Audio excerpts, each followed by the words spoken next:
Are you Christina Diabo? That I am, and who are you? I'm Sydney Lepselter, and welcome to the Nightly Review on the Lynn Sports Network.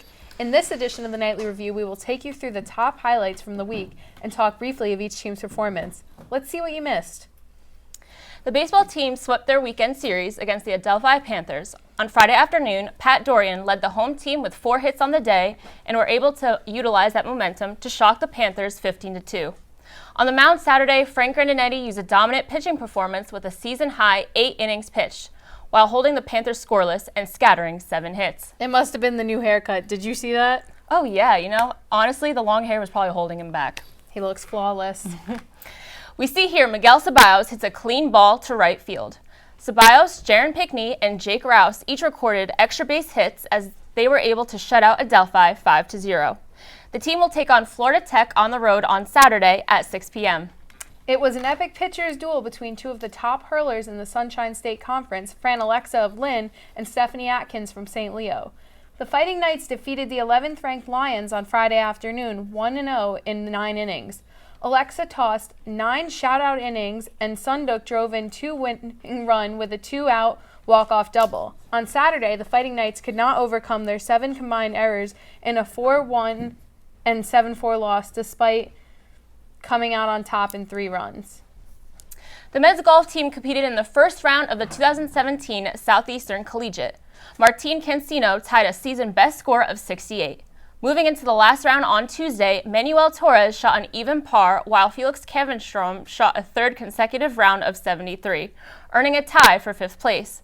Lynn shot 300 as a team and took 3rd place out of 18 teams at the 2017 Southeastern Collegiate. The men's golf team is currently in 1st place in the Bobcat Invitational. Come back next week to see how they finished. I'll be there. From the East Coast to the West Coast, the women's golf team participated in the Cal State East Bay's Tim Tierney Pioneer Shootout on March 6th. I bet the name is longer than the entire tournament. The women's golf trip ended with a 4th place finish, posting a 315, a 624 total for the 36-hole tournament.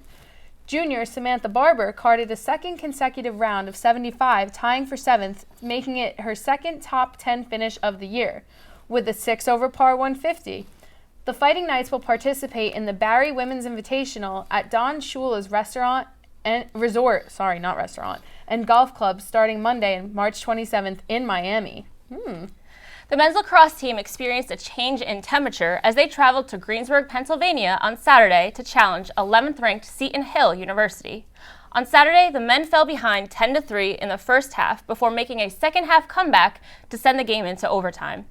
Nick Howard led the way, recording his first career hat trick. Mikey Urso passes to Howard, who then aims, shoots, and scores. Unfortunately, the Griffins were able to overcome the Fighting Knights 13-12. Traveling to Ohio on Monday, the Blue and White took the field against Walsh University, where they were able to scoop a non-conference triumph 13-12. Mikey Urso matched his career high with 7 points, tied his career high of 4 assists, and added on a hat trick.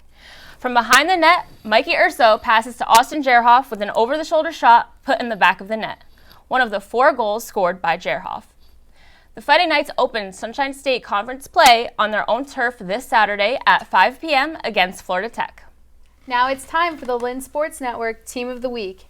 And making a team first here are the men's and women's tennis team. We are joined by Grace Mpassy and John Baptiste Mateo. So, your team is undefeated and you're undefeated as a single. How does that feel? It's great. We've been training very hard and we've been playing very well. We've just come together as a team, and every match we're doing our best and it's working. Clearly. And you? Yeah, I'm feeling really good. I'm really happy. I won good matches and I wish I'm going to stay undefeated. It's working for you too, because you just won your 3rd in a row Sunshine State Conference Player of the Week. Yeah, I'm really glad, and I hope I'm going to win another one. Well, congratulations, and I hope you continue your success. Thank you. So last week you had 4 matches, is that what? Yeah. Yes. Well, that's a lot. How did you keep the mindset of a champion when you're probably tired and you have school and you have 4 matches? What do you do?